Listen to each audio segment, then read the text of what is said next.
bersama aku sebagai singkat telepon kan menunggukan teman jauh udah kalau Duty. Oke guys, langsung kita mulai.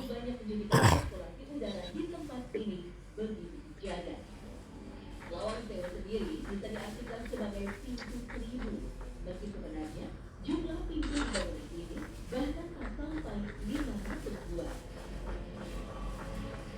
Setelah masa kemerdekaannya, jadi kita memiliki sebutan itu sebagai gedung Lawang Sewu karena pintu yang ada di situ, walaupun jumlah pintunya hanya sekitar 430-an kayak gitu, tidak sampai 1000 gitu. Cuman memang kalau misalnya dilihat itu hampir setiap ruangan kalau pada itu arsiteknya Prof. Lina Margari yang ingin mendesain sesuai dengan untuk penghawaan gitu. Jadi intinya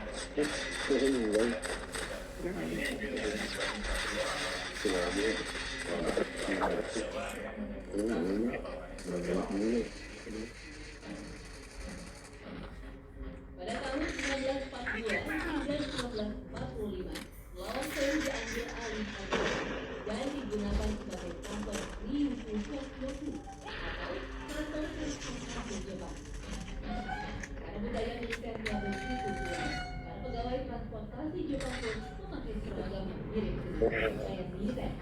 Di masa pendudukan Jepang, Lawang Sewu menjadi saksi hidup menjaga perjuangan kemerdekaan. Menurut Yogi Fadli, agenda banyaknya pribumi yang memegang nyawa di tempat ini justru berbeda dengan temuan yang selama ini. Ketika terjadi pertempuran 5 hari Semarang pada 15 Oktober 1945, korban dari Republik justru tak sampai 10 orang. Ada 5 pemuda AIPA yang pemuda ini juga dicoba kayak gitu, dan akhirnya mereka dieksekusi di Lawang Sewu ini. Jadi sejauh penelusuran saya dan catatan yang ada, yang yang dieksekusi oleh Jepang dengan pemuda AIPA itu. Pada tahun 1949, gedung ini beralih fungsi sebagai kantor dari Kodam 4 di Ponorogo. Pada tahun 1994, gedung ini diserahkan kembali pada PT Kereta Api Indonesia dan dikonversi menjadi museum hingga sekarang. Bobi selaku pegiat sejarah juga mengomentari tentang desas-desus penjara bawah tanah yang ada di Lawang Sewu. Menurutnya, dia pernah menemukan arsip yang valid terkait hal ini. Kalau untuk penjara, mulai sejak kapan saya kurang tahu ya, karena di aspek yang saya telusuri kayak gitu tidak ditemukan bahwa bahkan penjara itu sudah ada di zaman Jepang kayak gitu. Jadi bilik-bilik yang konon katanya itu dulunya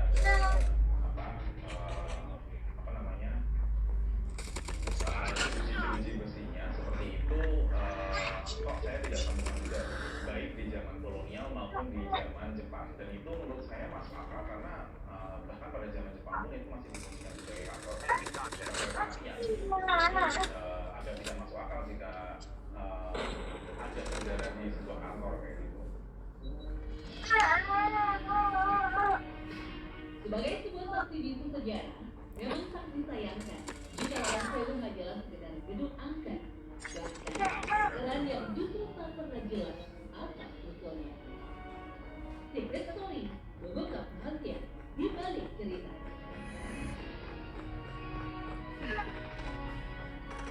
Enemy contact. Failing this mission.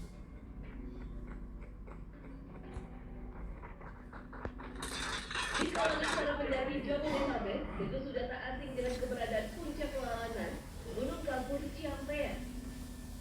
Dengan ketinggian hanya 385 meter di atas permukaan laut, lalanan menjadi gunung yang diminati, terutama pendaki pemula. Tapi siapa sangka, meski gunung ini relatif pendek, aura mistis yang dimiliki justru sangat besar. Seperti yang dialami Alvin dan rombongannya, dua pengalaman tak terlupakan dialaminya ketika mendaki puncak lalanan awal November silam.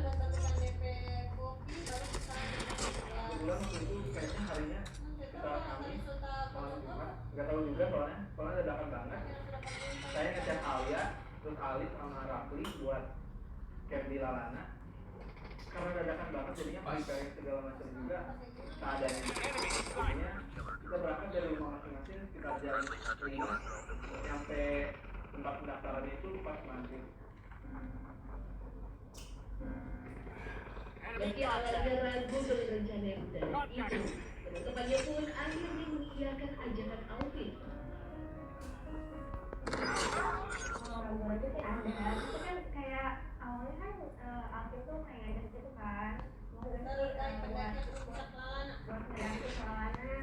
Udah itu saya juga ya udah mau gitu. Ya kan pagi gitu ya, kalau mau naik sore banget itu ngajak si Alia juga bawel punya saya aja punya keluarga.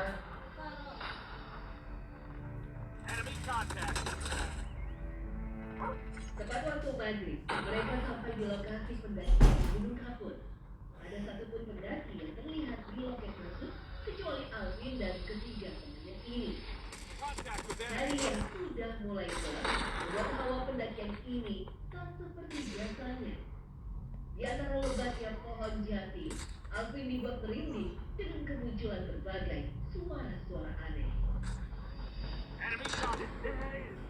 Ada suara-suara kayak yang ketawa-ketawa gitu, ada suara yang kayak manggil juga gitu. Tapi kita udah diemin aja karena kita juga buat healing aja di atas ya, ngopi-ngopi biasa gitu. Ternyata, tak hanya Alvin saja yang merasakan keganjilan itu. Alia dan rombongannya juga dicekam rasa ketakutan yang aneh. Pas di perjalanan mau ngedaki itu emang agak gimana ya, kayak ngerasa ada hawa-hawa yang kayak gak enak kan. Kalau perempuan tuh ngerasanya kayak dari gitu kan. Nah itu ngerasa gak enak.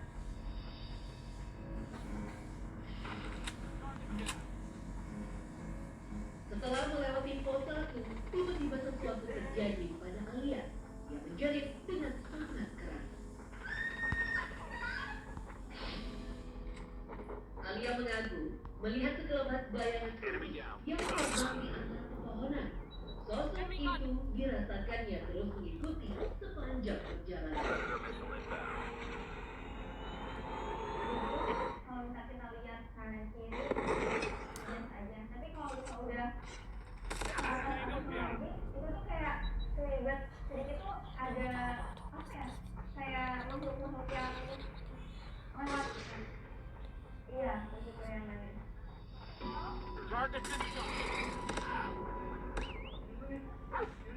Alvin pun mencoba menenangkan Alia. Rombongan pun semakin dicekam rasa ketakutan. Kombek. Yang itu yang mereka itu kayak udah tenang aja, ini juga cuma lawanan doang kok, nggak ada apa-apa juga. Udah tenang aja, kita di sana buat senang-senang, buat selfie segala macam.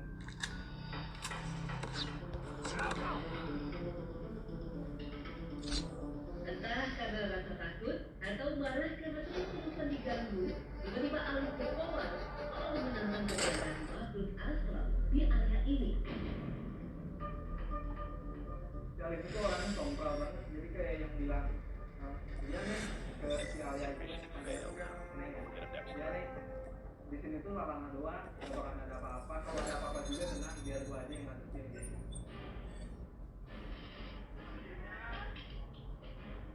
Baru saja kalimat Alif terucap, mendadak keanehan terjadi. Nah pas nggak lama setelah dia bilang kayak gitu tuh sempet tidak dia kayak pohon tiba-tiba muruk itu goyang-goyang.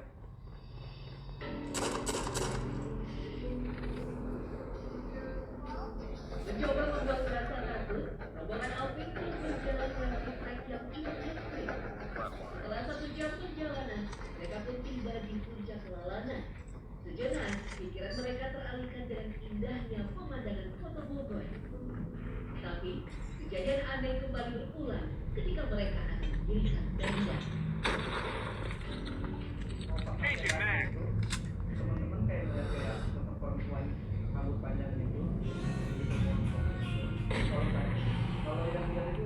Rafli. Si Rafli itu kebetulan kayak lihat sosok kayak tangan panjang gitu, tangan panjang gitu ya. Ngeliatin kayak lambai-lambai dari jauh gitu.